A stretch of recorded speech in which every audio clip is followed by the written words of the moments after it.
So to begin, the terrarium has settled in pretty well. I added this new variegated philodendron, and these calatheas have really begun to get into the soil.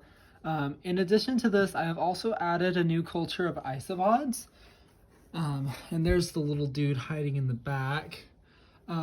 This orchid in the back as well has not done as well as I would have liked it to. So in the future, I intend on removing it and maybe getting something that needs a little bit less light. As you can see, the leaves are super dark because it hasn't been getting enough light. But overall, everything has settled in pretty well. I'm pretty content with what's going on here. However, I do think after creating this one that I will want to redo this at some point. I've kind of begun to realize that my technique has definitely improved. My little dude back there is still doing all right. He's still in the Pangea diet. I've also added these new lights up here that are LEDs that kind of just look a little bit nicer and put off a little bit more lumens than what I had previously. As you can see as well, a lot of the debris in the bottom of the terrarium has really begun to be broken down by these little isopods. They've really taken over. Of this terrarium lately, what I have been considering getting lately is Arachidalus leachianus, or the New Caledonian giant gecko.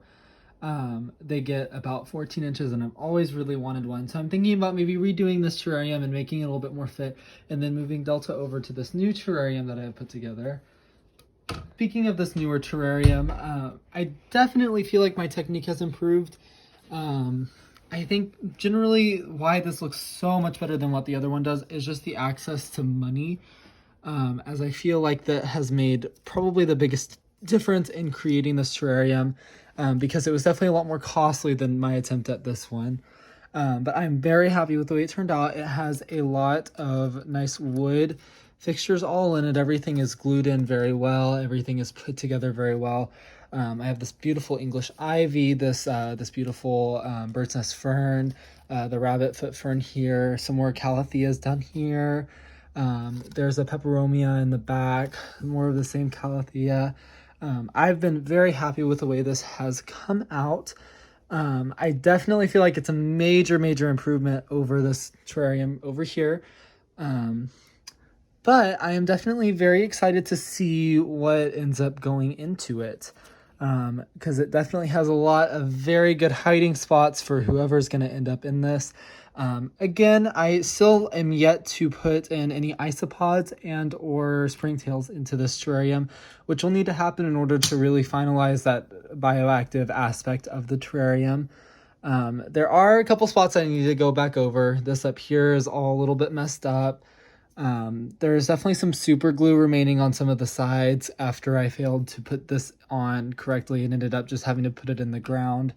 But it does have the same light fixtures as well, some nice bright LEDs that put out a good amount of light for what the plants have in here. And a lot of these are a little bit better arranged. Like this obviously needs more light, so it's closer to the top. Same with the bird's nest ferns, but these calatheas really do not require a whole lot of light. In addition to that, there is this really beautiful miniature that is a variegated pothos ivy, but it's a miniature pothos ivy. Obviously that one won't require as much light, so it's kind of tucked away in the back as filler. But generally I'm very happy with the way that this turned out, and I'm definitely very excited to see what ends up going in it.